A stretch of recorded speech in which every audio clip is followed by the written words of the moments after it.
Good afternoon, everyone. My name is doctor Aishwarya from Madhavbaug. और आज हमारे वेबिनार का टॉपिक है कि how to get relief from chest pain if it is regarding to heart.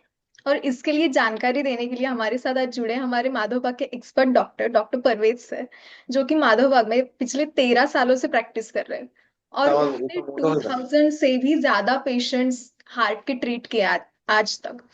तो आइए जानते हैं इनसे कि चेस्ट पेन एग्जैक्टली मतलब किन किन चीजों से होता है, उसके क्या क्या हम ट्रीटमेंट कर सकते हैं, विदाउट सर्जरी भी हम कैसे ट्रीट कर सकते हैं, इन सब के बारे में आज हम जानते हैं डॉक्टर परवेज सर से। Good afternoon sir. Hello, good afternoon. I'm audible? Yes sir. Yes. एक मिनट सर आपका।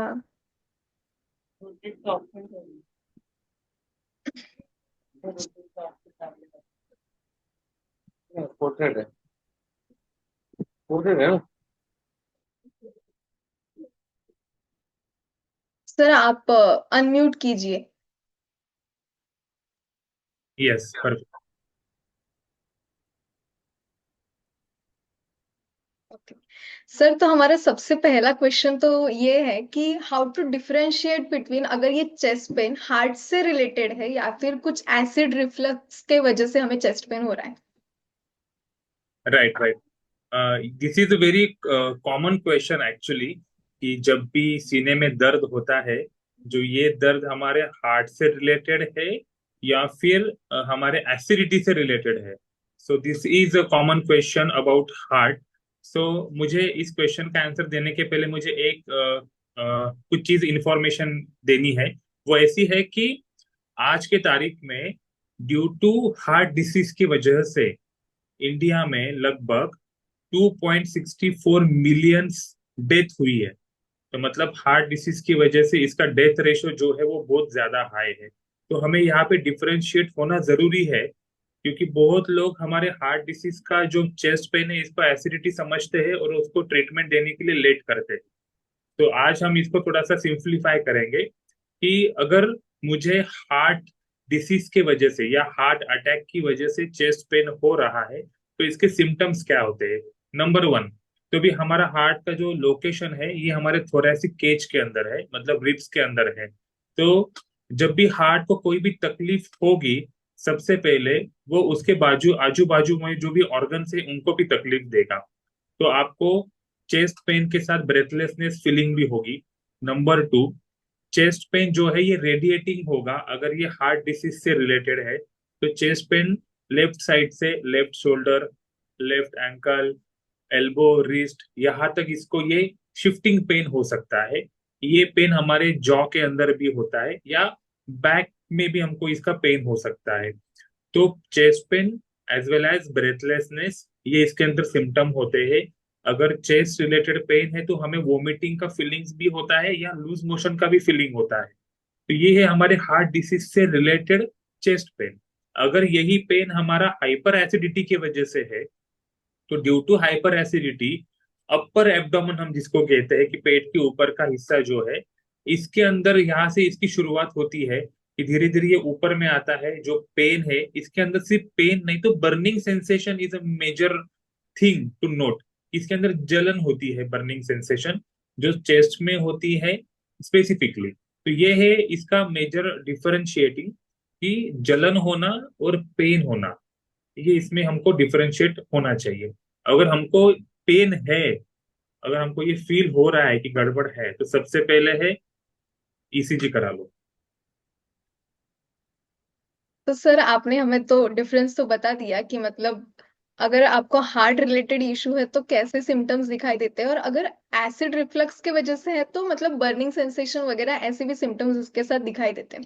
तो सर मेरा सेकंड क्वेश्चन ये है आपसे कि मतलब क्या कॉजेस हो सकते हैं नॉन हार्ट रिलेटेड भी, मतलब सिर्फ हार्ट से रिलेटेड ही तो चेस्ट पेन हमेशा नहीं हो सकता, तो उसके अलावा भी कौन से रीजंस होते हैं जिसके वजह से हमें चेस्ट पेन होता है। यस, तो मेजर कंपोनेंट है हार्ट के नीचे वाला हिस्सा। ओके, जिसको हम स्टमक कहेंगे, इंटेस्टाइन, एब्डोमिनल एरिया हम जिसको कहते हैं, ये सेकंड मेजर कंपोनेंट एरिया है जिसकी वजह से हमारे हार्ट को तकलीफ होती है। सो अगर हमें सीने में दर्द हो रहा है तो जो निचला हिस्सा है पेट वाला, यहाँ पे हमें ध्यान देना पड़ेगा। So if person who is suffering with hyper acidity, अगर जिसको हो रही है, उसके अंदर चेस्ट पेन हो सकते हैं। नंबर दो, किसी को कॉन्स्टिपेशन भी है, अगर पेट साफ नहीं हो रहा है सिंपली, तो भी उसको chest pain, chest heaviness feel हो सकता है। नंबर थ्री, अगर इसके पेट के अंदर गड़बड़ है और गैसेस फॉर्मेशन हो रही है, तो भी ये गैसेस जो है ये ऊपर आके हमारे हार्ट को तकलीफ देती है। तो this all are the non cardiac cause, जिसके अंदर हार्ट का ज्यादा कोई हाथ नहीं होता है, लेकिन तभी भी इसकी वजह से हमारे सीने में दर्द हो सकता है। और कार्डियक भी कुछ कॉज ऐसे होती है, जैसे कि हार्ट के आजू बाजू की एरिया के अंदर पानी भर जाना, इसको हम पेरिकार्डियाटिस कहते हैं।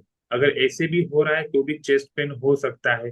अगर बहुत सारे ऐसे पेशेंट होते हैं जिनको निमोनिया हो जाता है, जिसके अंदर लंग्स का इंटरफेरेंस होता है, जैसे कि अभी हमने कोविड में देखा कि जिसमें निमोनिया काफी ज्यादा लोगों में हो रहा था, तो ये भी एक सेकंड इंपॉर्टेंट थिंग है। अगर निमोनिया है तो भी हमें चेस्ट पेन होते हैं। मतलब बहुत सारे रीजंस है, उनके वजह से भी हमें चेस्ट पेन हो सकता है। यस। ओके, तो सर मेरा नेक्स्ट क्वेश्चन ये था कि मतलब बहुत बार ऐसा देखा जाता है पेशेंट्स में, अगर पेशेंट मतलब चल रहा है, अभी वॉक कर रहा है, तो 10 मिनट बाद उसको चेस्ट पेन होना फील होता है। उसके बाद पेशेंट रेस्ट लेता है कुछ 5-10 मिनट के लिए, और आफ्टर रेस्टिंग फिर से अगर चलना चालू कर दे तो 20 to 30 मिनट्स वो इजीली वॉक कर सकता है। तो ऐसा क्यों होता है? Okay, this is very interesting question you are asked. मुझे अच्छा लगेगा। एक थोड़ा सा मैं इसके अंदर के एग्जांपल देता हूँ कि जब भी हम सुबह में उठते हैं और आज मॉर्निंग हुई तो चलो हम ऑफिस जा रहे हैं, तभी हमने हमारी स्कूटी या कार ऑन कर ली। ऑन करने के बाद हम थोड़ा सा वेट करते हैं कि उसका जो पेट्रोल है ये इंजन तक ठीक से सप्लाई होना चाहिए, क्योंकि पूरे रात में जो भी इंजन है ये ठंडा हो जाता है। तो सुबह हम जब भी फर्स्ट स्टार्ट करते हैं कार को या बाइक को, थोड़ा रुकते हैं, पेट्रोल का सप्लाई ठीक से होना चाहिए, थोड़ा सा रेस करते हैं। तो ये हम ये इसलिए करते हैं कि इंजन में सप्लाई ठीक से हो जाने के बाद थोड़ा सा वो गर्म हो जाए। तो यही फेनोमेना जो है ये हमारे हार्ट को भी हम कंपेयर कर सकते हैं। क्योंकि जब भी हम सुबह में उठते हैं, ओवरनाइट हमारा बॉडी रिलैक्स हो जाता है, सर्कुलेशन पूरी तरह ठंडा हो जाता है, स्लो हो जाता है।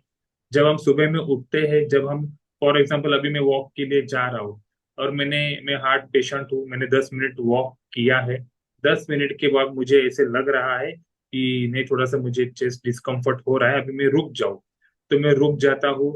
एक 2 से 3 मिनट में ब्रेक लेता हूँ, उसके बाद मैं फिर से वॉक करता हूँ, और 15 से 20 मिनट तक मैं ठीक से वॉक कर पाता हूँ। तो ये जो है this is a classical symptom of stable angina, हम इसको कहते हैं साइंटिफिक लैंग्वेज के अंदर। तो इसमें यही है कि सुबह सुबह जो ठंडा होता है शरीर, इसको थोड़ा सा गर्म करने के लिए हम पहले 10 मिनट तक उसको वॉक करते हैं, थोड़ा ब्रेक लेते हैं, 5 मिनट के बाद बॉडी के अंदर सारी चीजें स्टोर हो जाती है, ठीक से सप्लाई ठीक से स्टार्ट हो जाता है, फिर हम अगले 15 से 20 मिनट तो वॉक कर सकते हैं, और ये साइकिल फिर धीरे धीरे ऐसे रिपीट होती रहती है। तो this is very common symptom. Okay sir, आपने बहुत अच्छा एक्सप्लेन किया और बहुत अच्छा एक एग्जांपल देके सारे हमारे पेशेंट्स को बताया कि ऐसा क्यों दिखाई देता है मतलब पेशेंट्स में। ओके, तो नेक्स्ट क्वेश्चन मेरा ये था सर कि मतलब जब चेस्ट पेन हमें होता है तो बहुत बार अगर वो हार्ट से रिलेटेड हो, आफ्टर एंजियोप्लास्टी या फिर ब्लॉकेजेस डिटेक्ट होने के बाद जब चेस्ट पेन होता है तो डॉक्टर बोलते हैं कि सॉर्बिट्रेट खा सकते हो।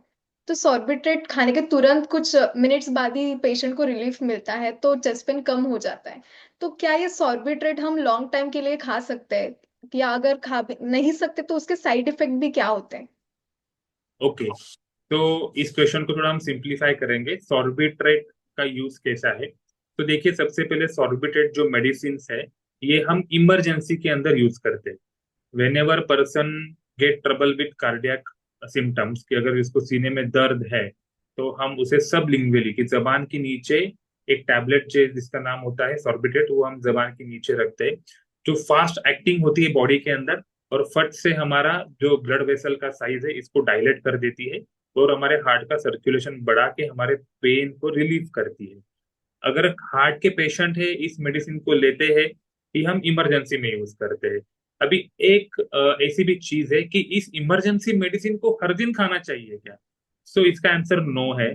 हम इसको हर दिन खाना नहीं चाहिए, इमरजेंसी की चीज हम इमरजेंसी में यूज करनी चाहिए।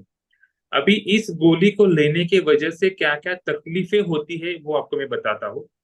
देखिए, जब भी हम ये टैबलेट खाते हैं, हम सब लिंगुअली जबान के नीचे रखते हैं। इसके पिछला रीजन ये है कि ये फास्टली हमारे ब्लड में मिक्स होके उसका एक्शन फास्ट होता है। अभी इस मेडिसिन का एक्शन जो है ये हमारे ब्रेन के ऊपर भी उतना ही तरीके से फास्ट एक्टिंग होता है। सो ब्रेन में सबसे पहले जो भी पेशेंट सॉर्बिडेट लेते हैं उनका सर भारी हो जाता है। नंबर टू, इसका इफेक्ट आईज के ऊपर होता है, आंखों के रोशनी के ऊपर होता है। इसको अगर हम कंटिन्यूअसली कंज्यूम करते हैं तो इसका साइड इफेक्ट हमारे पेट के ऊपर, मतलब जो डाइजेस्टिव सिस्टम हम जिसको कहते हैं, के ऊपर इसका साइड इफेक्ट बहुत तरीके का है। तो इसके अंदर पेशेंट को वीकनेस भी आ जाता है, और पाल्पिटेशंस भी ऑन ऑफ होते हैं, जी घबराना, ये सब जी मचलना, ये सिम्टम रहते हैं। तो इसको लॉन्ग स्टैंडिंग के अंदर इसके ये तकलीफें हमको झेलनी पड़ सकती है सॉर्बिडेट के अंदर। कि मतलब सॉर्बिट्रेट जितने जल्दी हमारा पेन रिलीफ करती है उतने साइड इफेक्ट भी हो सकते हैं अगर हमने लॉन्ग टर्म के लिए लिया उसे तो। एब्सोल्युटली। ओके सर, मेरा नेक्स्ट क्वेश्चन ये था कि मतलब बहुत बार लोगों को ऐसा मिसकंसेप्शन होता है कि अभी मुझे दो हार्ट अटैक आके गए, उसके बाद थर्ड या फिर फोर्थ हार्ट अटैक अगर मुझे आ गया तो मेरी डेथ ही हो जाएगी। तो क्या ये सच है? क्या ऐसा होता है आफ्टर थर्ड और फोर्थ हार्ट अटैक की डेथ के चांसेस होते हैं? Okay, this is very interesting question. और मुझे लगता है हम फिल्मों में देखते हैं ना कि ये, अरे तीसरा हार्ट अटैक आया तो ये लास्ट है, इसके आगे नहीं होगा कुछ। तो मैं कहूंगा कि हार्ट अटैक आना ये सबसे पहले भगवान ने ली हुई एक एग्जाम है, ऐसे इसको समझ लो कि हमारे हार्ट की परीक्षा जो है वो भगवान लेते हैं, और उसको हम हार्ट अटैक ऐसे कहते हैं। अभी इस परीक्षा में पास होना है कि फेल होना है, ये पर्सन टू पर्सन अलग है। मतलब अगर मुझे मेरे सामने हार्ट अटैक खड़ा है तो मुझे उसको उसके साथ फाइट करना है, तो ये एग्जाम जो है, मुझे एग्जाम तो देनी है, एग्जाम देनी है तो मैंने पढ़ाई करना जरूरी है, तो मेरा स्टडी अच्छा होना चाहिए। तो सबसे पहले कि दो या तीन हार्ट अटैक आने के बाद कि अभी इसके आगे अटैक आया तो वो फाइनल है, उसके आगे कुछ नहीं होगा, सो this is a myth conception. ऐसे नहीं है कि हम मल्टीपल हार्ट अटैक हम बेयर कर सकते हैं। जब भी हार्ट अटैक आता है तब कुछ ना कुछ इंजुरीज हमारे हार्ट के अंदर होती है। इस इंजुरी को हमें रिहैब करना पड़ता है, जिसको हम कहते हैं कार्डियक रिहैब। तो Madhavbaug is a cardiac rehab centre. तो इसके अंदर हम हार्ट अटैक की वजह से हमारी हार्ट की मांसपेशियों को जो भी तकलीफ होगी उसको रिपेयरिंग का काम ही करते हैं। अगर बॉडी के अंदर हार्ट में कुछ ना कुछ रिजर्व भगवान ने दिए हैं कि जब भी तकलीफ हो तो तुम इस रिजर्व को यूज करो, इस रिजर्व को हम कैलकुलेट भी कर सकते हैं।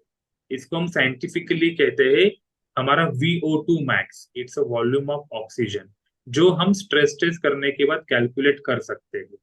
VO2 मैक्स अगर आपको जानना है कि आपका हार्ट कितना सक्षम है, आपका हार्ट हार्ट अटैक को बेयर कर सकता है या नहीं, तो आपको माधोबाग में आके स्ट्रेस टेस्ट करना जरूरी है। स्ट्रेस टेस्ट के अंदर डॉक्टर को आफ्टर स्ट्रेस टेस्ट ये पूछो कि मेरा VO2 मैक्स कितना आया है।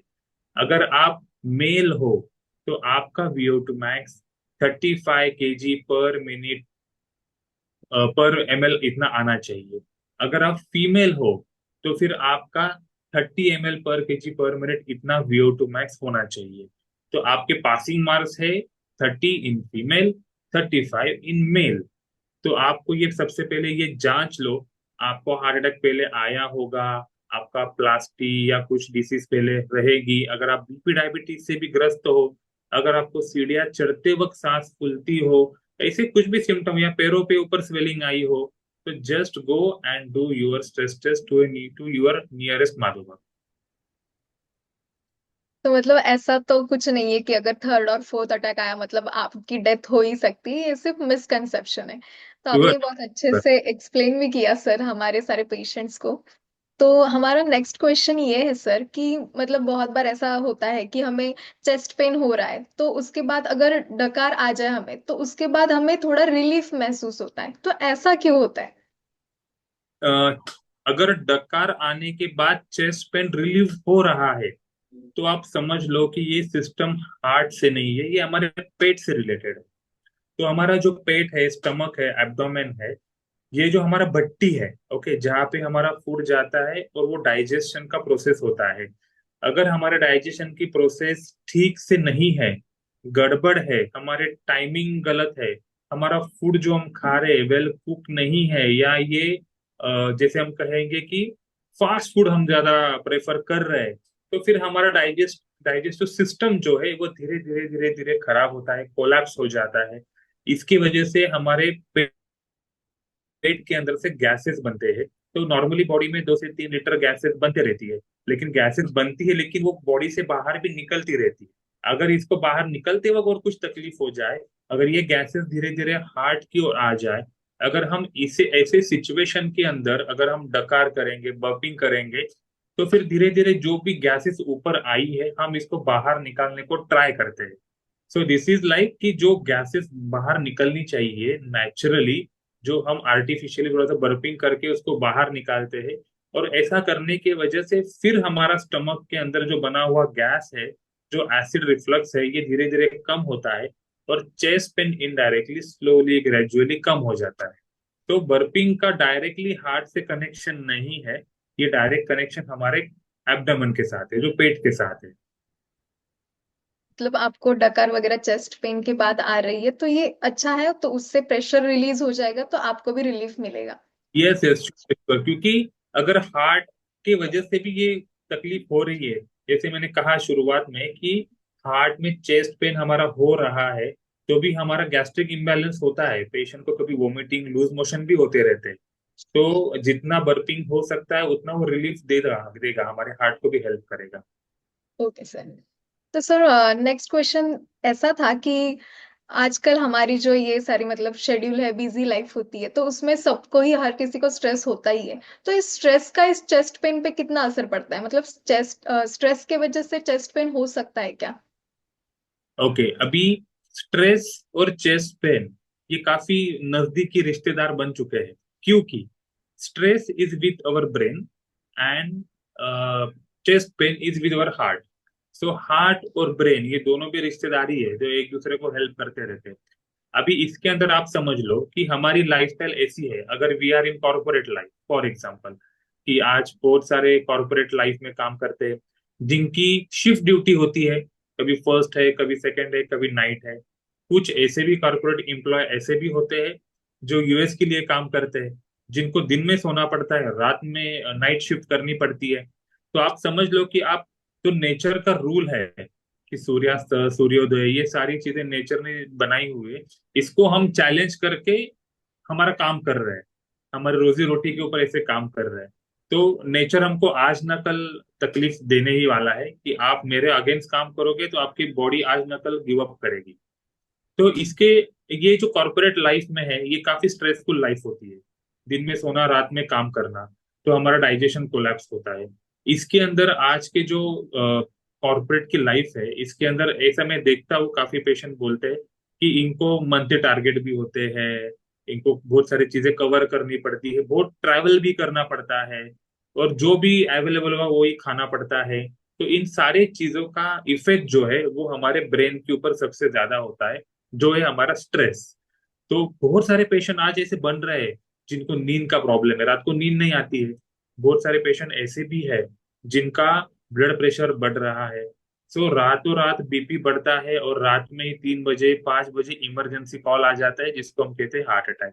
सो हमारा स्लीप पैटर्न डिस्टर्ब होना, हमारा ब्लड प्रेशर बढ़ना, डाइट इम्बैलेंस होना, ये सारा जो है ये हमारे स्ट्रेस रिलेटेड ही है। सो हमारा स्ट्रेस मैनेजमेंट जो है ये बहुत इंपॉर्टेंट चीज है हमारे चेस्ट पेन के अंदर। स्ट्रेस पे काम करना भी उतना ही इम्पोर्टेंट है, नहीं तो आगे जाके चेस्ट पेन से रिलेटेड इश्यूज हो सकते हैं हमें। ओके। तो मेरा नेक्स्ट क्वेश्चन ये था सर, और आप सब भी बताइए मुझे चैट बॉक्स में, कितने लोगों ने एंजियोप्लास्टी और बाईपास सर्जरी की है उसके बाद भी उन्हें चेस्ट पेन हो रहा है? तो आप यस टाइप भी कर सकते हो, जिन्होंने सर्जरी करके भी उन्हें चेस्ट पेन अभी भी हो रहा है। तो सर मेरा यही क्वेश्चन था कि एंजियो, बहुत सारे पेशेंट में ऐसा देखा जाता है कि after angioplasty and bypass surgery also कि उन्हें चेस्ट पेन होता रहता है, तो ऐसा क्यों होता है? क्योंकि अभी ब्लॉकेजेस तो गए हैं ऐसा सबको लगता है, फिर भी चेस्ट पेन होता है। ओके ओके, देखिए ये क्वेश्चन ऐसा है कि आफ्टर सर्जरी, ओके, तो हमारे ब्लॉकेजेस का एक्चुअली होता क्या है। तो आप समझ लो कि एक ब्लड वेसल है जिसके अंदर ब्लॉक था, जहाँ पे हमें हार्ट अटैक आया या ना आया या सांस फूल रही थी, इससे डॉक्टर ने एंजियोग्राफी सजेस्ट किया। ब्लड वेसल के अंदर हमने सब चेक करके पता चला कि ब्लॉक मिल गया है। इसके अंदर डॉक्टर प्राइमरी सजेस्ट करते हैं कि हम एक स्टेंट डाल के उसको स्टेबल करेंगे, ठीक है। तो यहाँ पे क्या किया जाता है, इस ब्लड वेसल के अंदर एक स्प्रिंग डाल के इसको बाइफरकेट में थोड़ा बड़ा किया जाता है। अभी जिस चीज की चर्बी वहां पे जमी थी, जिसको हम ब्लॉकेजेस कहते हैं, ये ब्लॉकेजेस बॉडी के बाहर नहीं आए हैं, वो वहीं पे है। बस हमने स्प्रिंग डाल के उसको थोड़ा सा जगह जाने के लिए एक स्पेस क्रिएट किया है, और चर्बी को उसी ब्लड वेसल के ऊपर प्रेस कर दिया है। चर्बी बॉडी के बाहर नहीं आई, ठीक है। अभी बाईपास के अंदर क्या होता है कि डॉक्टर खुद ही सजेस्ट करते हैं कि एक नहीं मल्टीपल ब्लॉकेजेस है, तो फिर ऐसी चीज में क्या करेंगे, फिर ऐसी चीज में हम बाईपास कर देंगे, लेकिन इसके अंदर ब्लॉकेजेस वहीं पे है। तो सबसे पहले प्लास्टी या बाईपास के बाद डॉक्टर कहेंगे कि आपके ब्लॉकेजेस निकाल दिए। तो डॉक्टर को पूछना कि मेरे को बॉटली के अंदर, एक बॉटल के अंदर मेरे ब्लॉकेजेस निकाल के दे दीजिएगा, तो लेट मी सी, मुझे देखना है कि मेरे ब्लॉकेजेस कैसे है। जैसे कि हम कभी अपेंडिक्स का ऑपरेशन करते हैं, तो हम वो अपेंडिक्स निकाल के देते हैं कि देखो ये इन्फेक्टिव अपेंडिक्स है, इसको आप देख सकते हैं। ऐसे ब्लॉकेजेस निकाल सकते हैं क्या? नहीं, कोई भी ऑपरेशन हमारे ब्लॉकेजेस को बॉडी के बाहर नहीं निकाल सकता है। इसकी वजह से इवन आफ्टर हमारे ऑपरेशन भी हमें पेन होते रहते हैं। अभी इसके अंदर और भी कुछ चीजें छोटी छोटी ऐसी भी होती है कि अभी मैंने स्टेंट डाल दिया है, स्टेंट डालने के बाद भी बहुत सारे ऐसे केसेस आते हैं कि जो स्टेंट है ये फिर से रीस्टेनोसिस, मतलब फिर से वहां पे जो भी चर्बी है जम गई है, वहां पे ब्लड सर्कुलेशन में धीरे धीरे प्रॉब्लम आने लगी है। अभी चेस्ट पेन के पीछे ब्लॉकेजेस ये एक कारण है, और ब्लॉकेजेस बनने के पीछे और कुछ कारण है, जैसे कि हमारा ब्लड प्रेशर और डायबिटीज। इसको हम नजरअंदाज करके नहीं चल सकता है, क्योंकि बीपी डायबिटीज ये जो अंदर की बीमारियां है, जो लॉन्ग स्टैंडिंग काफी सालों से अंदर होती है, जिसका रेशो है जो ब्लॉकेजेस का स्पीड और बढ़ाता है। तो एक हमारा ब्लड सर्कुलेशन का स्पीड कम हो जाना, जो हार्ट की ओर का सर्कुलेशन कम कर देता है, अंदर में कुछ चर्बी के थप्पे जम जाना जिसको हम ब्लॉकेजेस कहते हैं, ये सारे ऐसे ही अंदर ऐसे ही है। बस ऑपरेशन ऊपर ऊपर किया है। जैसे कि फॉर एग्जांपल मेरे गाल पे यहाँ पे एक पिंपल आ गई, तो मैंने यहाँ पे क्रीम लगा दी और इस पिंपल को मैंने प्लेन कर दिया। इसका मतलब ऐसे नहीं है कि मेरे इस गाल पे राइट साइड में कभी पिंपल नहीं आएगा, आ सकता है। जब तक रूट कॉज आपका क्लियर नहीं होगा, तब तक ये बढ़ता रहेगा। So lifestyle changes is very important. After surgery भी अगर आपने रूटीन में कुछ चेंज नहीं किया तो फिर से वहां पे प्लाक जमा होना स्टार्ट हो जाता है, उसके वजह से ब्लड सप्लाई फिर से हैम्पर होता है, उसके वजह से चेस्ट पेन वगैरह इशू कंटिन्यू रहते हैं। Absolutely absolutely right. Okay sir. तो नेक्स्ट क्वेश्चन ये था सर कि अभी अब हम ब्लॉकेजेस के बारे में बात कर रहे हैं, तो क्या हमेशा चेस्ट पेन अगर हुआ तो वो ब्लॉकेजेस से ही रिलेटेड होगा, ऐसा कुछ होता है क्या? चेस्ट पेन हुआ तो वो सिर्फ ब्लॉकेजेस से रिलेटेड है क्या?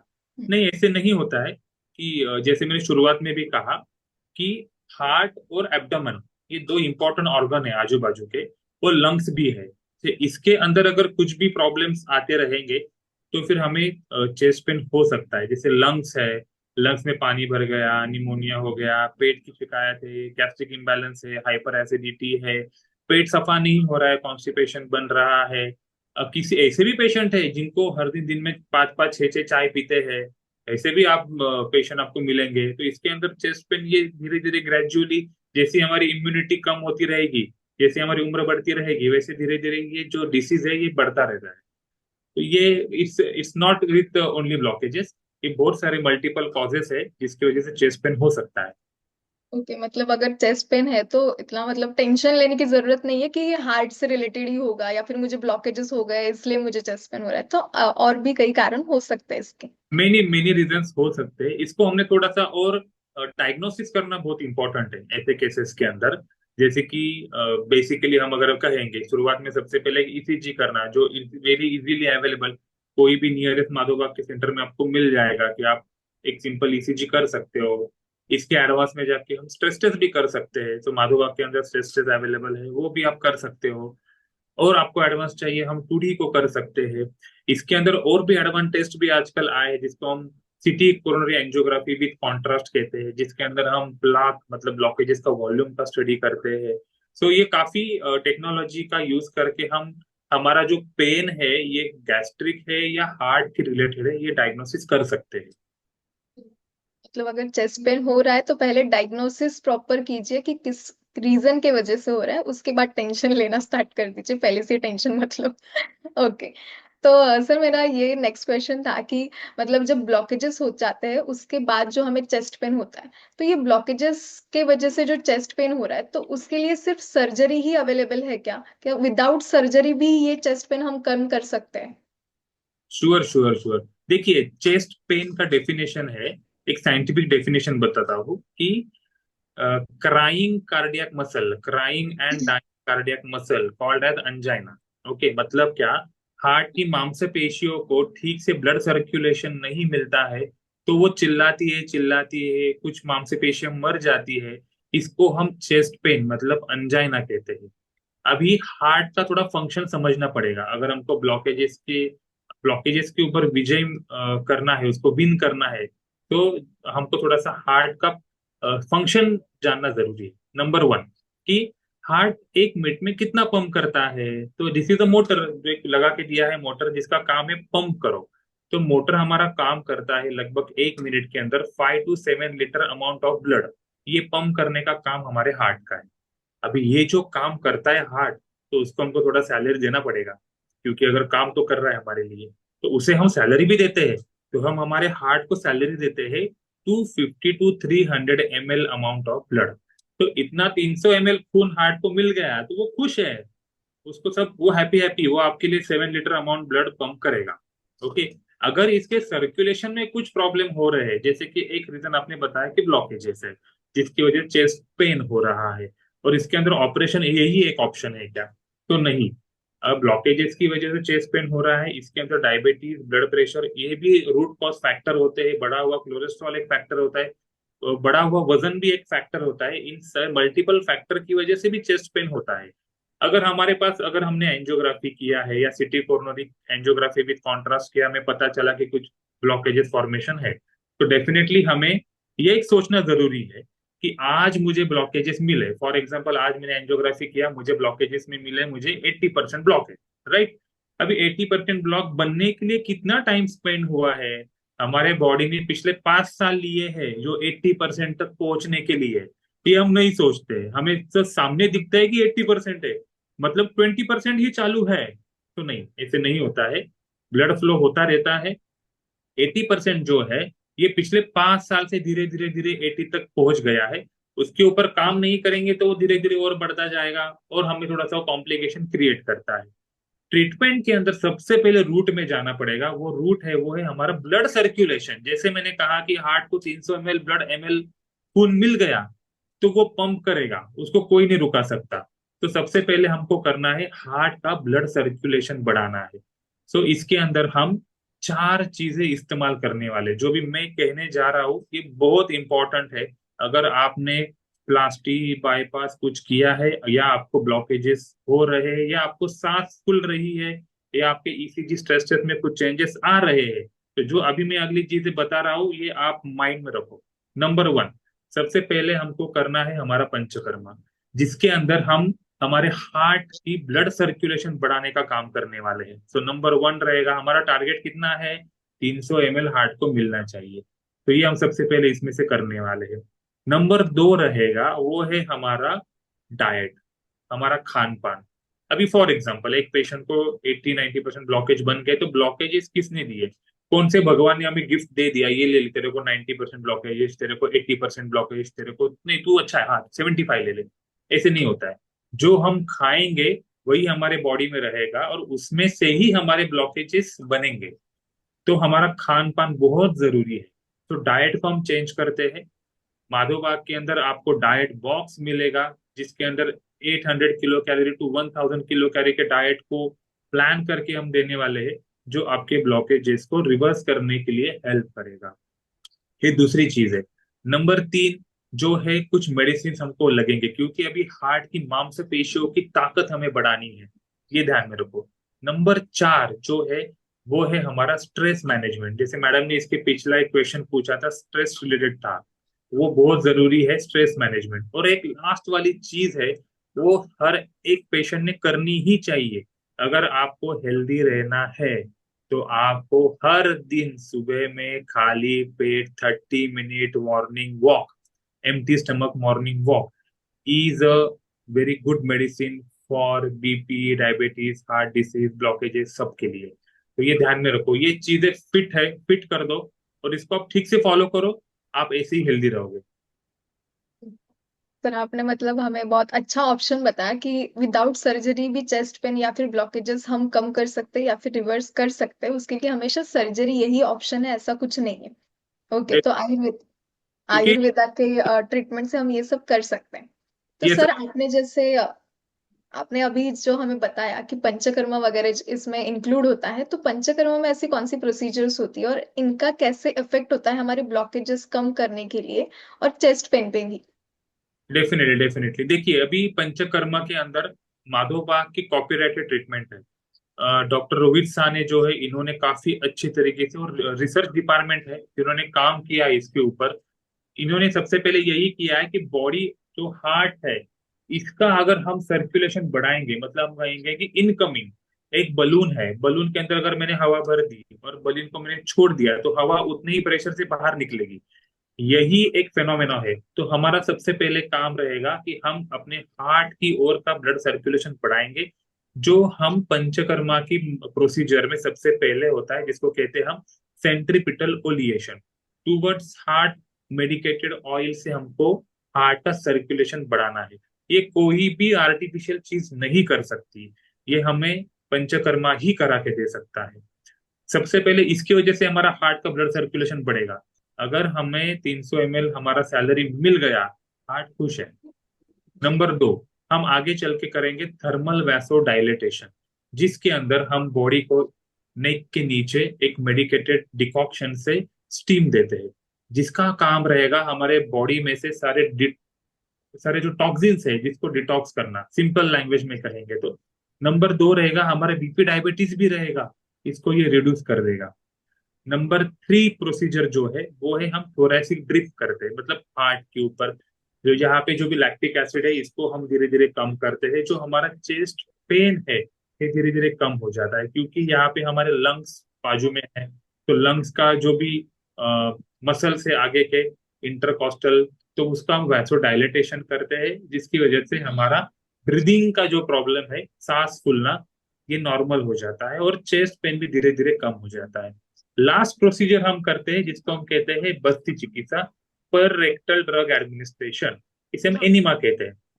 अभी हमने बहुत बार सुना होगा कि एनिमा जो होता है हॉस्पिटल दिया जाता है, किसका पेट साफ नहीं हो रहा है तो एनिमा देते हैं, डिलीवरी के वक्त एनिमा दिया जाता पूरे निकले है। थे वो, मेरे को बहाने सुनने नहीं, सर ने क्या बोला और उसने क्या बोला मेरे को वो। कितना ml देते हैं इसके ऊपर। ओके, अगर हमने 1 लीटर एनिमा दिया है तो डेफिनेटली वो हमारे पेट हल्का करने के लिए ही उसका यूज होगा। अभी हम इसके अंदर रिसर्च करके कुछ अच्छे अच्छे मेडिसिन के डिकॉक्शंस यूज करते हैं, जो भी 100 ml तक हम क्वांटिटी में ही देते हैं, क्योंकि जो भी एनल एंड है, एनल रीजन है, यहाँ पे बहुत सारे ब्लड वेसल्स का एंड होता है। सो इस एंड वाले ब्लड वेसल में हमारा काम है बस अच्छी डिकॉक्शन वहां पे छोड़ देना है। सारे जो ब्लड वेसल में से ये जो अच्छे गुणधर्म वाले दवाइयां है, ये एब्जॉर्ब हो जाती है एज फास्ट एज पॉसिबल। जैसे कि हम सलाइन लगाते हैं, कि सलाइन लगाते हैं, हम क्यों सलाइन लगाते हैं? क्योंकि हमें जल्द से जल्द रिजल्ट चाहिए होता है, हम जल्दी ठीक होने चाहिए। वैसे ही एनिमा, जो आज से कई साल पहले सलाइन था ही नहीं, तब एनिमा का ही यूज करते थे।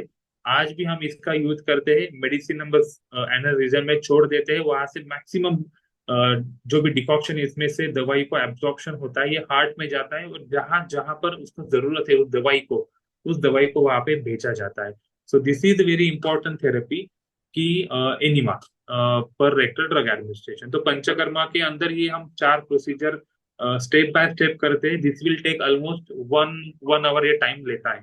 और इसके प्रीवियसली भी माधोबाग में हर एक कार्डियक पेशेंट का एक ईसीजी लिया जाता है, उसको टीएमटी, उसका स्ट्रेस टेस्ट करके उसके वॉक को काउंट किया जाता है। फिर से ईसीजी लिया जाता है, फिर ट्रीटमेंट ली जाती है, ट्रीटमेंट के पहले ब्लड प्रेशर, ट्रीटमेंट के बाद में ब्लड प्रेशर, ये सारी चीजों का एनालिसिस किया जाता है।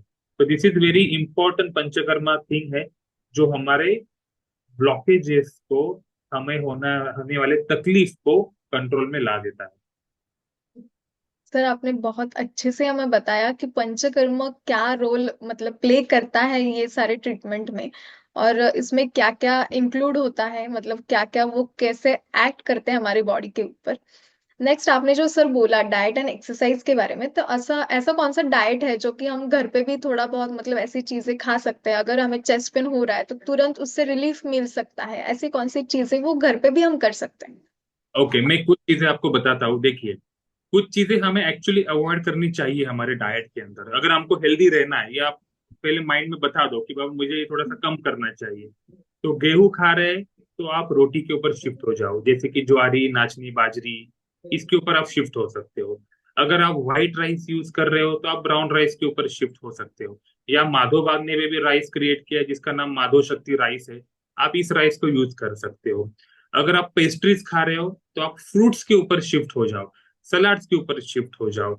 अगर आप मैदा यूज कर रहे हो तो आप बेसन के ऊपर शिफ्ट हो जाओ। तो ये कुछ छोटी छोटी डाइट की घर की ही चीजें हैं, जिसको अगर हम फॉलो करेंगे तो डेफिनेटली, जैसे कि अगर मैं फ्राइड चीजें खा रहा हूँ तो मुझे उसको कम करना है और मैं बॉयल चीजें खाऊं।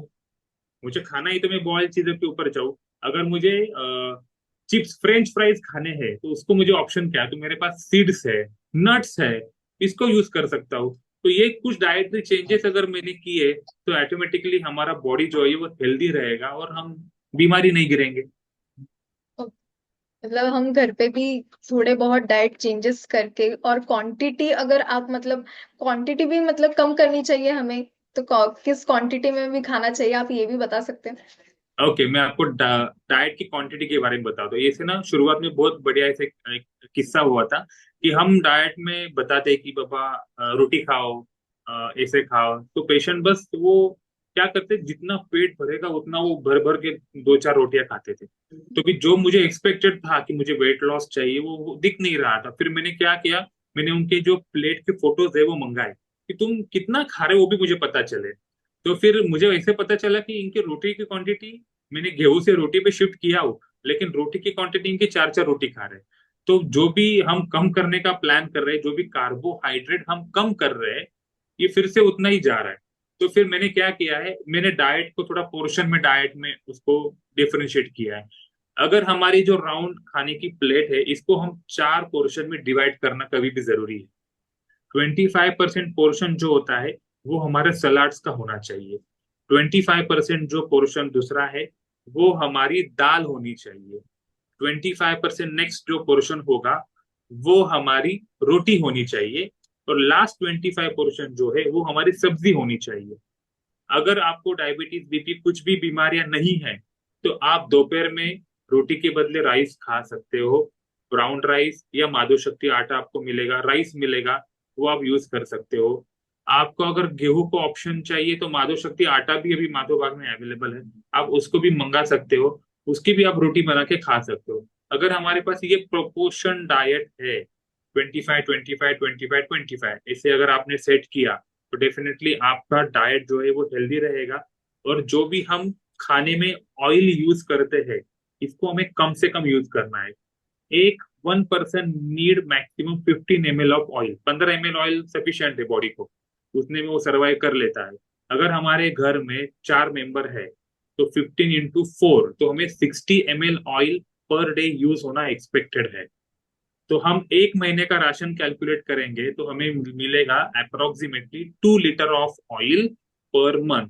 तो मुझे ब्रेकफास्ट, लंच, डिनर, ये सारी चीजें 2 लीटर ऑयल में एक महीने में यूज करनी है। ऐसे आपको इसको यूज करो। ओके सर, आपने तो हमें मतलब सब बता दिया कि कैसे डाइट फॉलो करना चाहिए, उसका प्रोपोर्शन कैसा होना चाहिए। Thank you so much sir, आपने मतलब इस वेबिनार में हमें बहुत अच्छे से जानकारी दी है कि मतलब कैसे आप डायग्नोस कर सकते हो ये chest pain related to heart है या फिर कुछ अलग रीजंस के वजह से आपको चेस्ट पेन हो रहा है, उसकी ट्रीटमेंट आप कैसे कर सकते हो without surgery. Thank you so much आपके इस इंफॉर्मेशन के लिए। तो अब हम चलते हैं कि पेशेंट को अभी इस वेबिनार में कुछ डाउट हो तो आप चैट बॉक्स में पूछ सकते हो, सर आपके सारे क्वेश्चंस का आंसर दे देंगे। ओके, तो चैट बॉक्स में आप आपके जो डाउट्स होंगे आप पूछ सकते हो।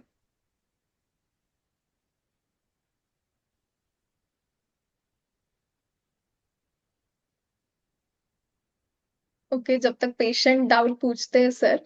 ओके, हमारी शिप्रा मैम जो है, जो पेशेंट है हमारी, उन्होंने पूछा है सर कि प्लेट का साइज क्या होना चाहिए।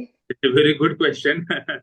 देखिए, अब ये क्वार्टर साइज प्लेट जो होती है, जो हम नॉर्मल खाना खाते हैं, जो प्लेट है वही है। अभी हम परात लेके तो खाना नहीं खाएंगे, हमारी जो प्लेट है उसको ही ट्राई करना। यही है जो मैंने इंग्रेडिएंट बताए हैं, सलाद, रोटी, दाल और सब्जी। इसके पीछे भी वो सब्जी भी हरी सब्जी रहेगी, वो अच्छा रहेगा।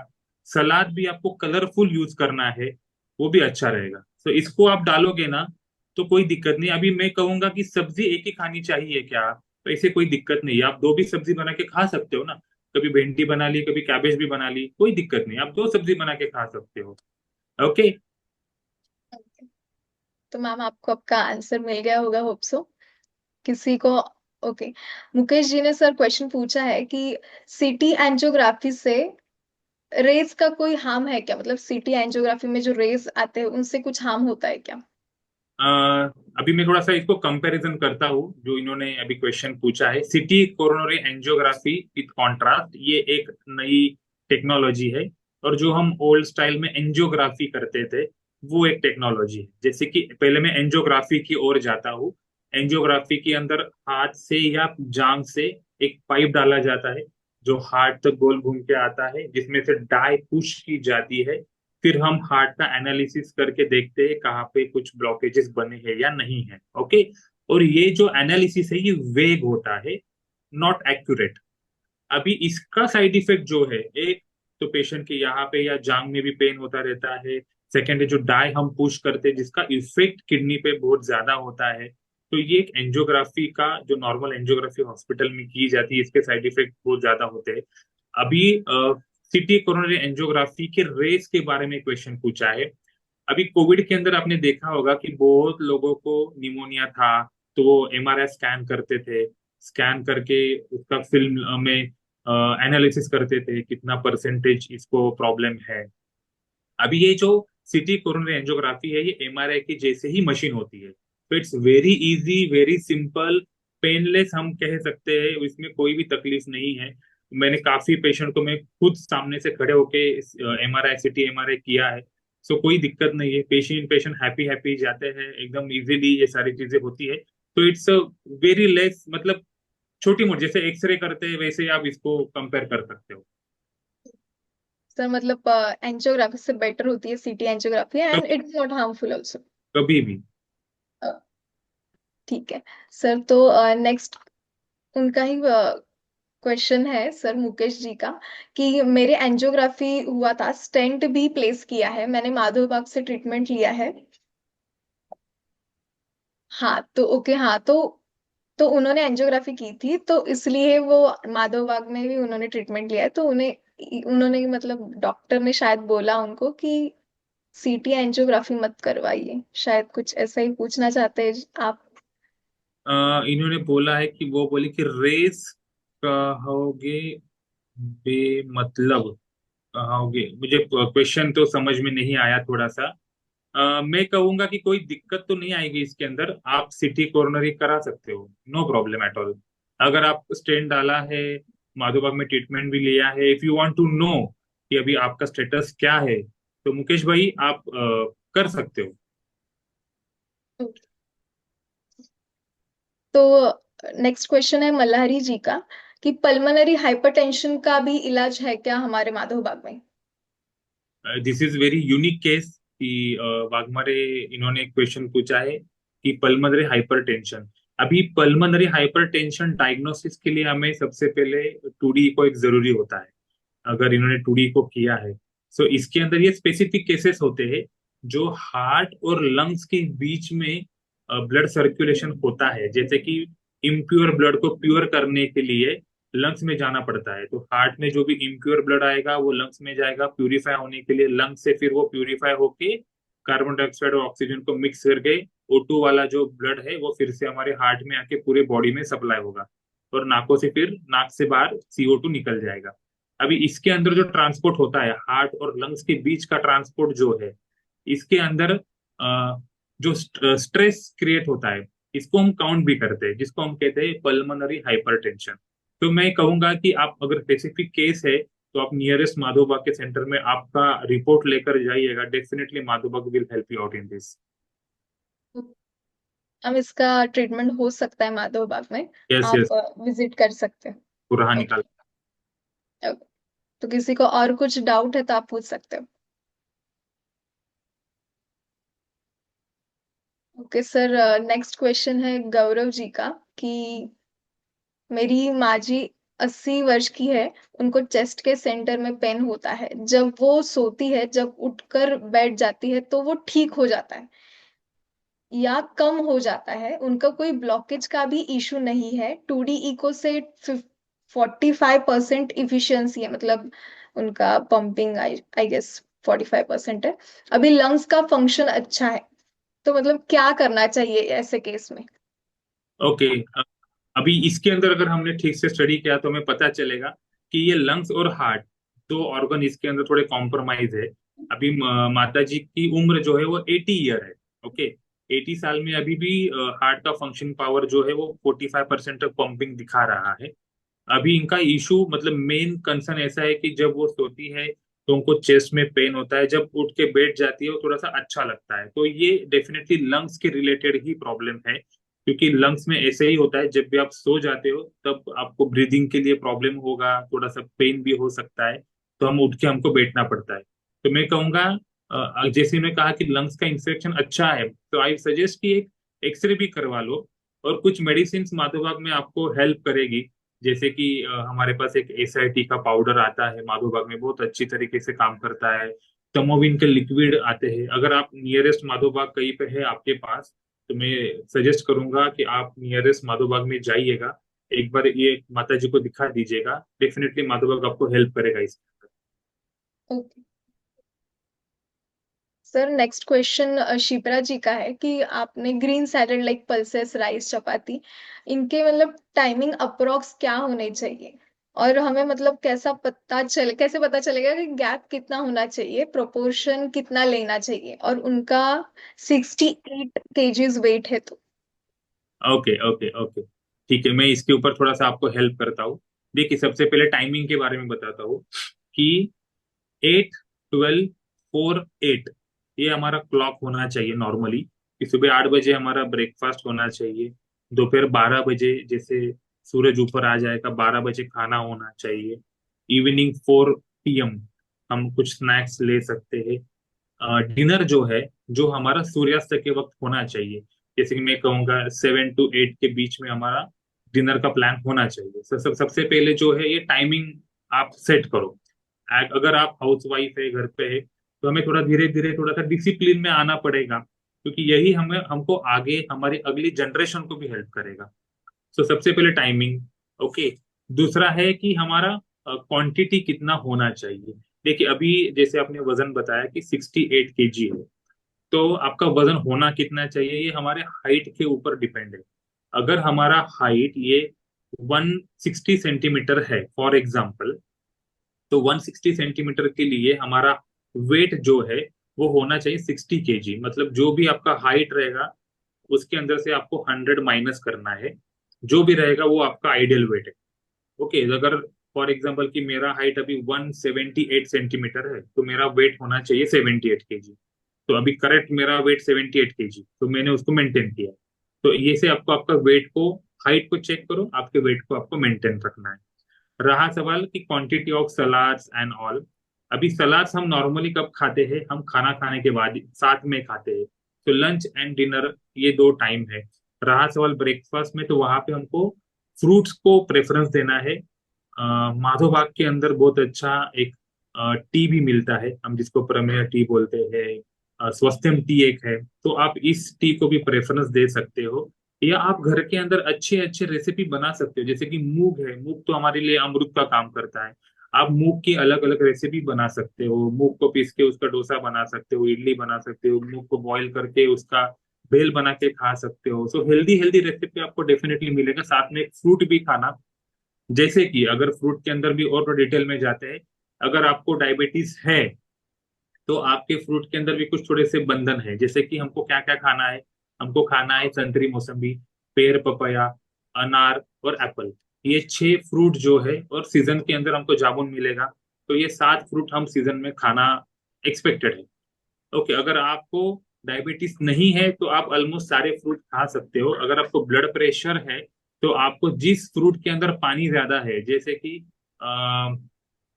ये हुआ द्राक्ष जिसको हम कहते हैं, तो इसके अंदर पानी ज्यादा होता है। जैसे कि वाटरमेलन, कलिंगड़ हो गया, इसके अंदर वाटरी फ्रूट है, तो इसको थोड़ा सा अवॉइड करो। बाकी आप सारी चीजें खा सकते हो। ओके, जैसे बोले कि अब फ्रूट का जूस भी निकलता है, लेकिन हमको फ्रूट खाना है, ये ध्यान में रखो। तो मैम आपको पता चल गया होगा अभी कि डाइट मतलब कितने प्रोपोर्शन में लेना चाहिए, अगर आपकी हाइट के हिसाब से आपका वेट भी कितना होना चाहिए।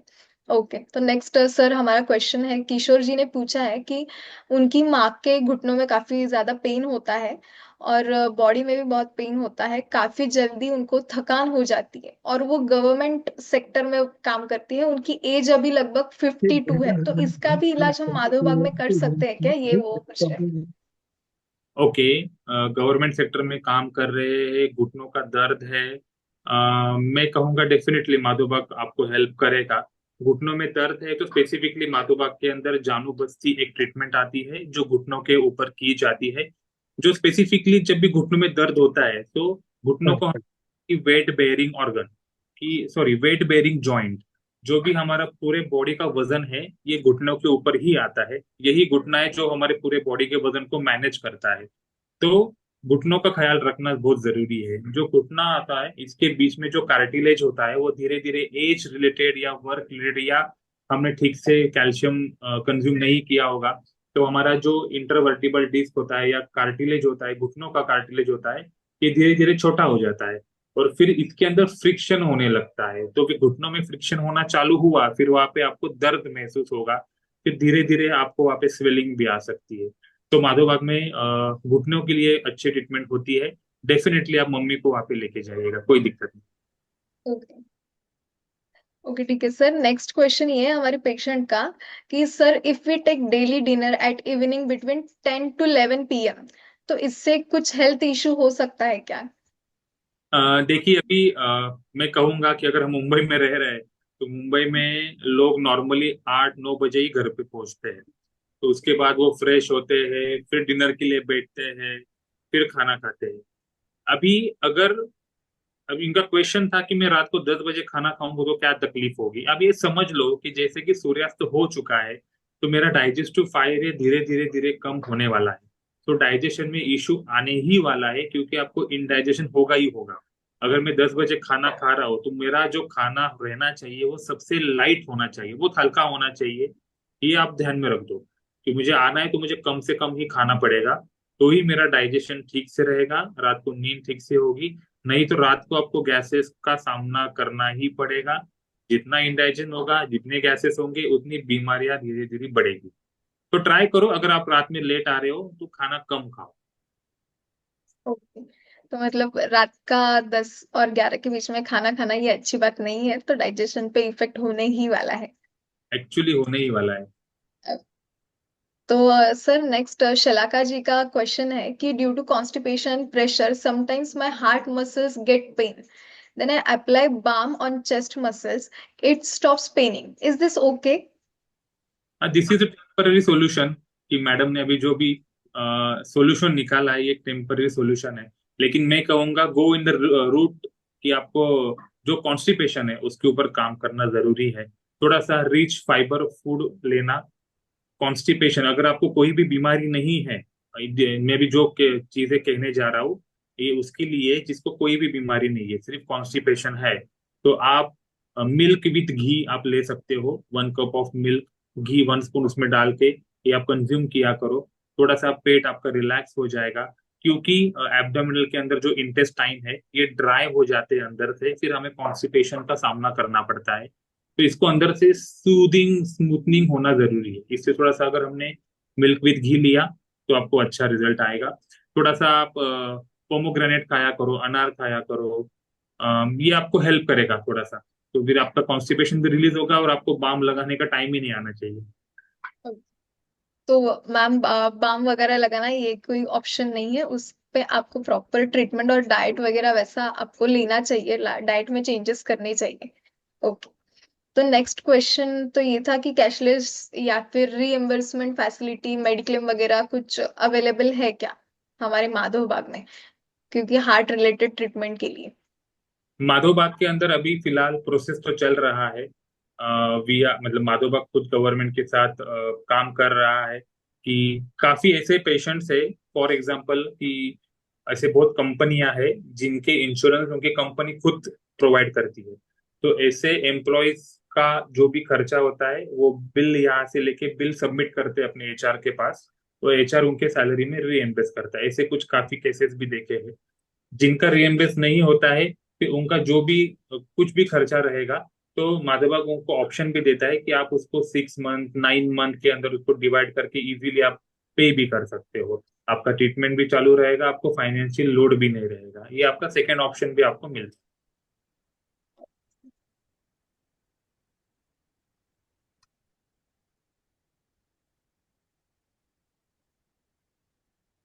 ओके।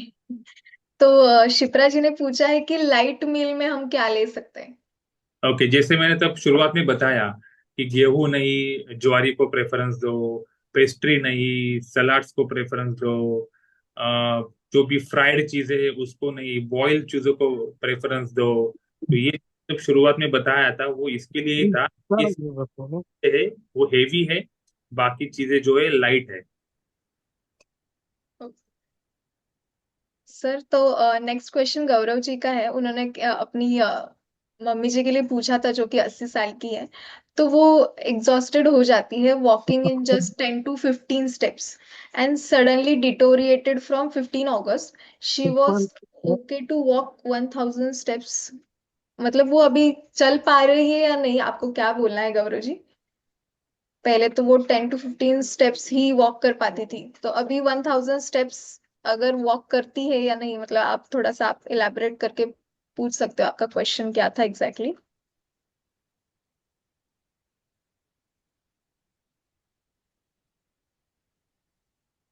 ओके ओके, मतलब पहले 1000 steps थे, अभी वो बहुत मतलब कमजोर हो गई है, तो 10 to 15 steps ही चल पाती है। तो इस पे भी कुछ ट्रीटमेंट है क्या अवेलेबल। इसके अंदर थोड़ा सा आपको डायग्नोसिस करना पड़ेगा कि क्यों वो 10 या 15 स्टेप के बाद रुक रही है। क्योंकि उसको सांस फूल रही है, वीकनेस। मेंबर ऑफ माधव बाग। तो ये सब आपको एक बार डायग्नोसिस करना जरूरी है। तो मैं कहूंगा कि आप एक बार मम्मी जी को सेंटर में लेके जाइए, नियरेस्ट सेंटर में एक बार दिखा दीजिएगा। Doctor will definitely help you out. Sir next Nikita ji का क्वेश्चन था कि ये पंचकर्म सिर्फ हार्ट के लिए है या फिर और डिजीज भी आप ट्रीट करते हो माधव बाग में। निकिता जी, आपका क्वेश्चन बहुत इंपॉर्टेंट था कि पंचकर्मा जो है, देखिए इसके नाम के अंदर ही सारी चीजें छुपी हैं। पंचकर्म मीन्स 5 कर्म। ओके। तो ये 5 कर्म में से मैं आपको एक एक कर्म बताता हूँ, तो you will come to know कि किसका यूज कहाँ पे कैसे होता है। सबसे पहले कर्म करते हैं जिसका नाम है वमन। वमन मीन्स वोमिटिंग। तो जो भी अपर रेस्पिरेटरी लंग्स के ऊपर यहाँ पे जो भी ऑर्गन्स है, इसको हमको ठीक रखना है तो हम वमन चिकित्सा करते हैं। दूसरा है विरेचन, मतलब लूज मोशन की इसके अंदर से सारे डिसीजेस में से उस टॉक्सिन्स को बाहर निकालना। तो ये किस में किया जाता है, जिसके अंदर हाइपर एसिडिटी पित्त से रिलेटेड जो भी बीमारियां होती है उसके अंदर इसको हम यूज करते हैं, या कॉन्स्टिपेशन भी होगा तो भी इसके अंदर इसको यूज करते हैं। तीसरा पंचकर्मा जो है एनिमा, जिसको हम बस्ती चिकित्सा कहते हैं, जो हम स्पेसिफिकली माधोबाग के अंदर heart patient joint pain patient इसके अंदर यूज करते हैं।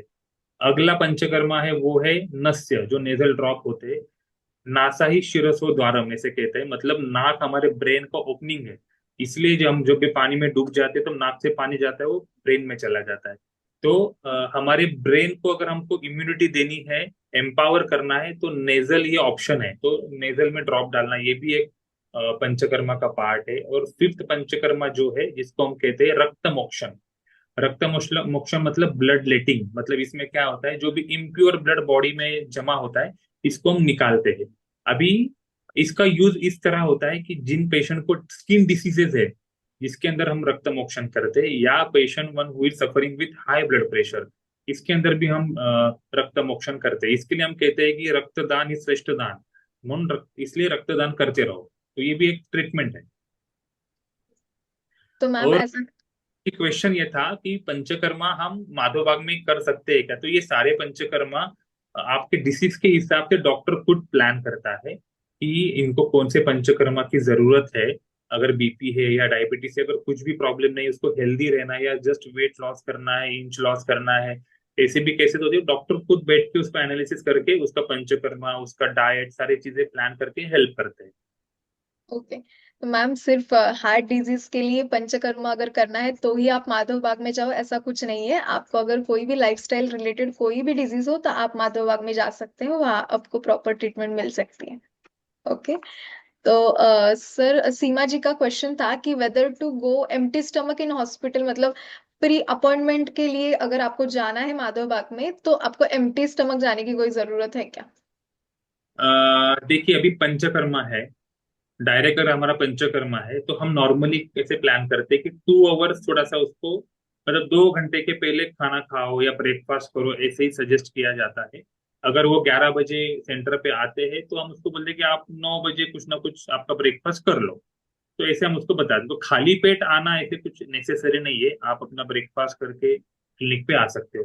अगर दोपहर में आपने 1:30 बजे खाना खाया है, तो मैं 2 बजे पंचकर्मा के लिए अपॉइंटमेंट नहीं देते, तो मैं उसको 3 बजे, 3:15 बजे ऐसे लाइन अप करता हूँ। तो फिर वो धीरे धीरे उसका डाइजेशन प्रोसेस भी हो जाता है, फिर हमारा पंचकर्मा भी ठीक से लाइन अप हो जाता है। Okay, thank you so much sir. तो नेक्स्ट क्वेश्चन ये था सर कि हमारे पेशेंट पूछ रहे कि वो मतलब अभी वे भी ज्वाइन हुए हैं माधव बाग के इस मेंबरशिप में, तो क्या क्या उनको बेनिफिट्स मिल सकते हैं ट्रीटमेंट के रिलेटेड माधव बाग में? तो this is a very elaborate, ये बहुत बड़ा क्वेश्चन है। तो मैं उनको पूछना चाहूंगा कि और थोड़ा सिंप्लीफाई करके क्वेश्चन पूछेगा, मैं उसका आंसर दे सकता हूँ, क्योंकि बेनिफिट मिलना ये बहुत बड़े, बहुत सारे बेनिफिट है। इसको कैसे मैं आंसर करूँ, बहुत बड़ा आंसर होगा।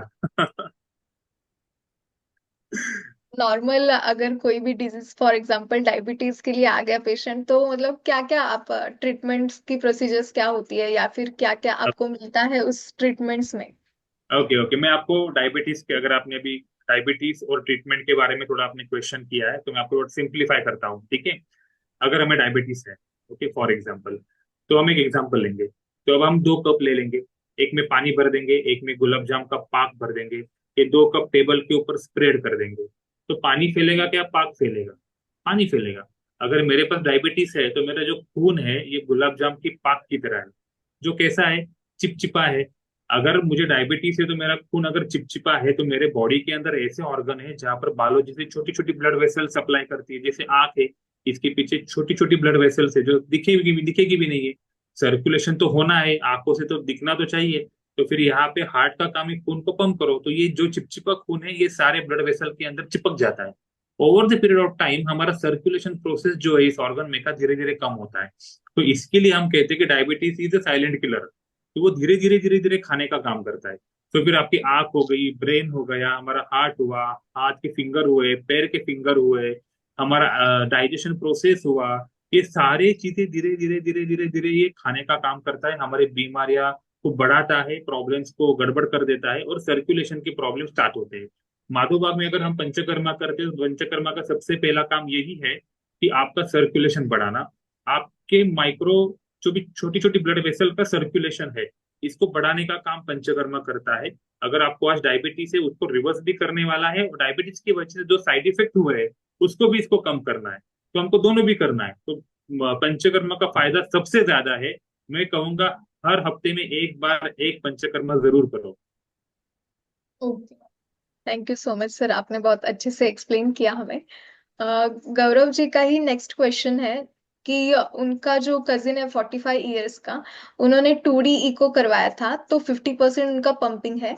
उनको डायबिटीज है बहुत दिनों से, तो उसका इम्पैक्ट अभी उनके हैंड्स एंड फीट नमनेस आ रही है उनको। तो व्हाट इज द प्रोबेबिलिटी, तो ये डायबिटीज रिवर्स हो सकता है क्या माधव बाग में? देखिए, अगर अभी इनका एज 45 है तो आई कैन से कि ये डायबिटीज टाइप 2 में है। और अभी हैंड्स और लेग के अंदर इसका इम्पैक्ट आ रहा है। इम्पैक्ट नॉर्मली हाथ और पैरों में मुंगी आना, झुंझुनाट फील होना, पैरों के अंदर बर्निंग सेंसेशन होना, ये सिम्टम आपको दिखेंगे। ये क्यों होता है? क्योंकि जो भी नसें हैं अंदर की, हाथ और पैरों में की, स्पेसिफिकली पैरों में की नसें, ये धीरे धीरे डायबिटीज की वजह से नसों के ऊपर का कोटिंग खराब हो जाता है। जैसे कि हमारे घर में वायरिंग होता है, वायरिंग के ऊपर एक कोटिंग होता है कि वो शॉर्ट सर्किट ना हो, इसके लिए होता है। ऐसे ही पैर की नसों का जो कोटिंग है, ये कोटिंग ओपन हो जाने की वजह से फिर अंदर में स्पार्क होते हैं पैरों के अंदर, जिसको हम कहते हैं बर्निंग फीट। तो इसके अंदर ये डायबिटीज के साइड इफेक्ट धीरे धीरे स्टार्ट हो जाते हैं। तो I can definitely help you out कि आप जाओ माधव बाग के अंदर, आपका डायबिटीज रिवर्स करो, और साथ में ये भी बताओ कि हैंड्स और फीट के अंदर ये प्रॉब्लम्स डायबिटीज के साइड इफेक्ट की वजह से ये भी रिवर्स हो जाएंगे। Don't worry. Okay sir, next question है मुकेश जी का कि उनका मतलब वो खाना शाम को 7 से 8 के बीच में ही खाते हैं। उनको सुबह सुबह 4 से 5 के बीच में भूख लग जाती है, तो व्हाट टू डू। उनका एज 37 है और अभी उनका वेट 57, और उनका मतलब ये भी हो गया था, वन स्टेंट इम्प्लांट, उनकी एंजियोप्लास्टी वगैरह हो गई है और माधवबाग में ट्रीटमेंट भी कर ली है उन्होंने। लेकिन उनका जो ये प्रॉब्लम है कि सुबह सुबह भूख लग जाती है शाम को जल्दी खाना खाने की वजह से। Okay okay okay. Evening 7 PM to 8 PM के बीच में इनका डिनर हो जाता है। फिर मॉर्निंग 4 to 5 के बीच में उनको थोड़ा सा भूख लगने की फीलिंग होती है। अभी मुझे ऐसे लगता है कि इनके डेफिनेटली एलोपैथिक मेडिसिन कुछ ना कुछ चालू रहेगी अभी भी। सो एसिड इनका बढ़ रहा है बॉडी के अंदर, हाँ इसके लिए। जी सर, मैं और एक बात बताना चाहूंगी कि उनकी इकोस्प्रिन चालू है और एटोरवास्टैट भी चालू है उनको। ओके, एट्रो और इकोस्प्रिन दोनों चालू है। ये कुछ ना कुछ केमिकल इनके चालू ही है। इसके ही वजह से इनका जो एसिड रिफ्लेक्ट है ये थोड़ा सा बढ़ता है, और इनको मॉर्निंग में स्पेसिफिकली जहाँ पे काफी लंबा स्पैन हो जाता है एम्प्टी स्टमक का, तो इनको थोड़ी भूख लग जाती है। तो मैं कहूंगा कि मॉर्निंग में उठने के बाद आप अभी अब फिलहाल क्या कर रहे हो पता नहीं, लेकिन आप थोड़ा सा गुनगुना पानी, आप थोड़ा सा 30 ml 50 ml गुनगुना पानी ले सकते हो, अगर आपका पंपिंग पावर ठीक है तो। अगर आपके पैरों के ऊपर सूजन नहीं है तो आप इसको ले सकते हो, मैनेज कर सकते हो। और नॉर्मली मैं कहूंगा हमें ब्राह्मी मुहूर्त पे ही उठना चाहिए। तो मतलब उठने का टाइमिंग तो उनका अच्छा ही है। जो भूख लगे बराबर है। ओके, अ, ठीक है। तो बहुत लोगों को ऐसा क्वेश्चन है कि माधव बाग का सेंटर कहाँ पर अवेलेबल है, तो मैं आपके जो मतलब ग्रुप है उसमें लिंक डाल दूंगी। तो आप उस लिंक पे जाके आपका लोकेशन एंटर कीजिए, तो आपको नजदीकी माधव बाग क्लिनिक का एड्रेस आपको मिल जाएगा। डोंट वरी, मैं सारे ग्रुप्स में वो डाल दूंगी। फिर भी आपको अगर लोकेट करने में कुछ इशू हो रहा है तो आप डायरेक्टली उस ग्रुप के एडमिन पे मैसेज डाल सकते हो, तो आपको जरूर लोकेशन ढूंढने में हेल्प हो जाएगी। ओके, और भी अगर किसी को कुछ क्वेश्चंस है अभी भी तो आप पूछ सकते हो।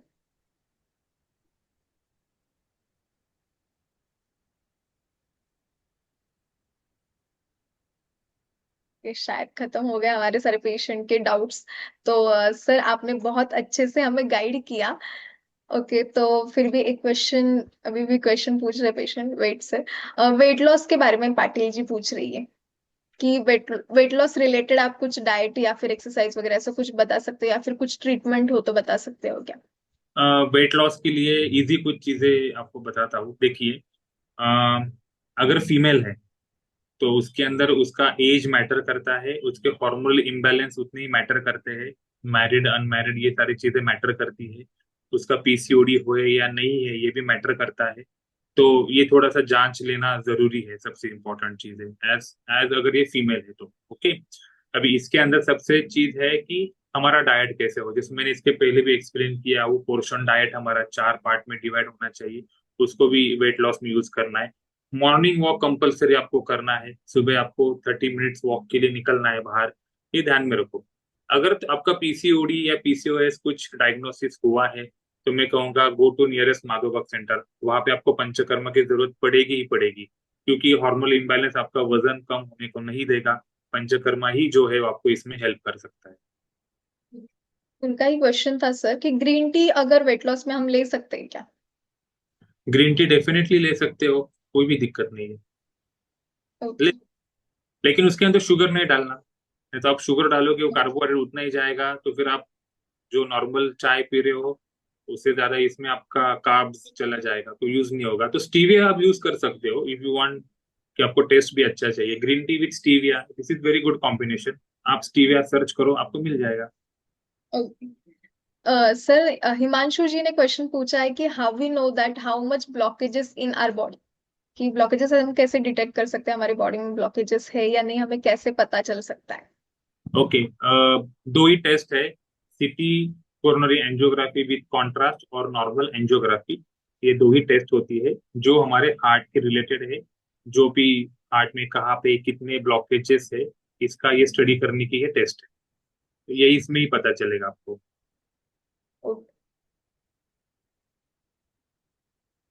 हाँ, तो गौरव जी का क्वेश्चन था कि खोपोली का सेंटर, हाँ सर, कि खोपोली का माधवबाग का सेंटर ये मेन सेंटर है हमारा, हॉस्पिटल वहां पे है खोपोली में। और आजू बाजू में जो क्लिनिक्स है, मतलब ऑल ओवर इंडिया हमारे क्लिनिक्स प्रेजेंट है, तो आप किसी भी क्लिनिक में जाओगे तो आपको सेम फैसिलिटी मिलेगी जो हमारे हॉस्पिटल में।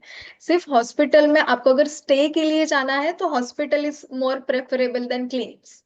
और अगर आपको मतलब बहुत ज्यादा इशू आ रहा है फाइनेंशियली, मेडिक्लेम वगैरह आपको अगर चाहिए, तो आप खोपोली हॉस्पिटल जा सकते हो। ओके। ओके। हाँ सर, मुकेश जी का लास्ट क्वेश्चन है कि सर कैल्शियम स्कोर क्या होता है? ओके, कैल्शियम स्कोर हमें कैलकुलेट करना है तो सीटी कोरोनरी एंजियोग्राफी विद कॉन्ट्रास्ट इसको ही करना पड़ेगा। देखिए, जैसे हम कहते हैं कि ब्लॉकेजेस बन गए, तो ब्लॉकेजेस में के अंदर मटेरियल एग्जैक्टली क्या होता है। तो इसके अंदर एक एग्जांपल देता हूँ कि हमें किडनी स्टोन होता है, राइट। तो किडनी स्टोन का मटेरियल क्या होता है, स्टोन है, तो इट्स कैल्शियम ऑक्जेलेट। ओके, मतलब पत्थर है ऐसे हम कह सकते हैं। अभी यही जो है एक फेनोमेना है, यही थ्योरी है हमारे हार्ट के भी अंदर जो भी ब्लॉकेजेस बनते हैं, इसके अंदर सिर्फ वो कैल्शियम के नहीं, क्लोरेस्ट्रॉल के नहीं, कभी कभी मिक्स भी बनते हैं। ओके, तो कभी कभी अंदर कैल्शियम बनता है, ऊपर से उसका कवरिंग होता है। तो कभी कभी पूरा जो ब्लॉक है वो क्लोरेस्ट्रॉल का ही बना हुआ होता है। तो पर्सन टू पर्सन ये अलग होता है। तो आपको ये सिटी कोरोनरी करना पड़ेगा सबसे पहले। तो उसके अंदर आपको पता चलेगा कि कैल्शियम कितना है, कहाँ पे उसका स्कोर भी वो कैलकुलेट करके देते हैं। तो आपको ये इजी हो जाएगा उसके अंदर।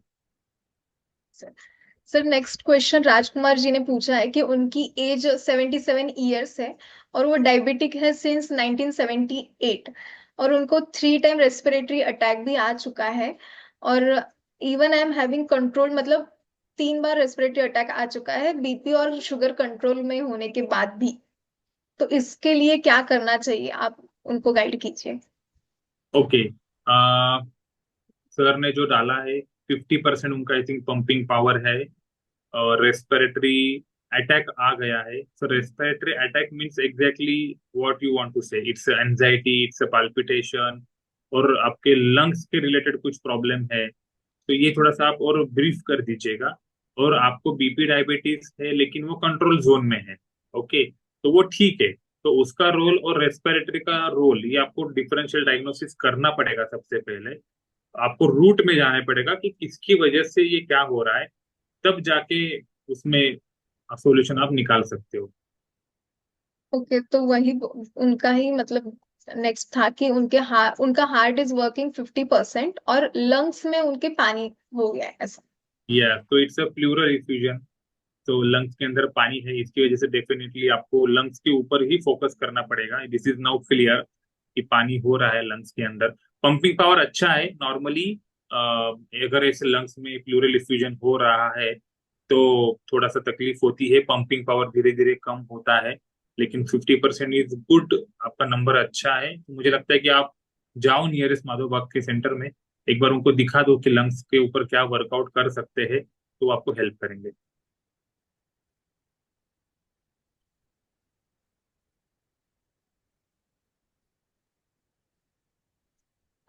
नेक्स्ट क्वेश्चन अभी किसने पूछा था ना कि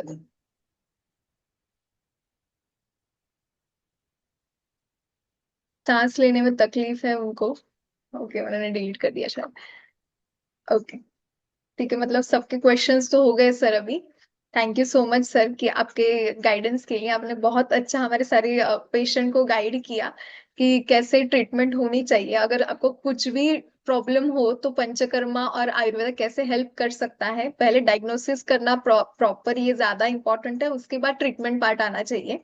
और घर पे भी आप कौन से चेंजेस कर सकते हो, डाइट में कौन से चेंजेस कर सकते हो, लाइफस्टाइल आपको कैसी रखनी चाहिए, इन सब के बारे में आपने बहुत अच्छे से हमें गाइड किया, बहुत अच्छे से हमें इंफॉर्मेशन दी आपने। Thank you so much for your valuable time sir. और आप सबका भी धन्यवाद कि आपने इस वेबिनार को अटेंड किया, आपका टाइम निकाल के। Thank you so much everyone. और आपको मैं माधव बाग के लोकेशन का लिंक सबको भेज दूंगी। फिर भी अगर आपको कोई भी डाउट हो तो डायरेक्टली एडमिन के मैसेज ग्रुप पे, मतलब मैसेज कर सकते हो उस ग्रुप में। Okay, thank you so much.